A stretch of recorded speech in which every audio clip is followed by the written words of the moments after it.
Direktur Lingkar Madani Ray Rangkuti mengatakan Presiden Prabowo Subianto harus mengoordinasi semua potensi negara untuk membantu Kejaksaan Agung, Kejagung, menangkap Muhammad Riza Khalid, MRC. Kasus dugaan korupsi yang dilakukan MRC harus dituntaskan. Upaya menangkap MRC, menurut Ray, tidak bisa hanya mengandalkan Kejagung. Dalam posisi MRC yang berada di luar negeri dan dikabarkan ada perlindungan khusus, maka Presiden Prabowo harus turun tangan.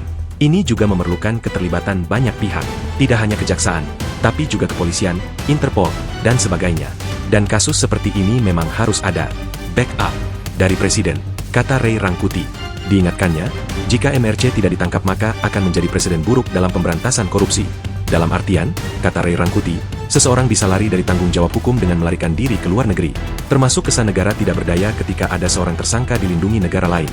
Ray Rangkuti mengatakan, Presiden Prabowo juga sudah berjanji akan menangkap para koruptor, walaupun mereka kabur sampai ke Antartika. Pak Presiden dulu bilang akan menangkap koruptor sampai ke Antartika, ungkap Ray Rangkuti. Jika bisa menangkap MRC, lanjutnya, maka itu merupakan pembuktian pernyataan Presiden Prabowo. Kalau seperti MRC tidak bisa dikejar ya, orang akan bilang kalau itu, janji mengejar koruptor sampai Antartika, hanya omon-omon saja, ujarnya. Selain atas nama penegakan hukum, Ray Rangkuti melihat pentingnya keterangan MRC untuk mengungkap lebih jauh kasus dugaan korupsi tata kelola minyak. Menurutnya, keberadaan MRC bisa membongkar kasus ini secara tuntas. Kejagung menetapkan MRC sebagai salah satu tersangka dalam kasus dugaan korupsi minyak mentah dan produksi kilang Pertamina. Namun, hingga kini MRC belum berhasil ditangkap karena melarikan diri ke luar negeri.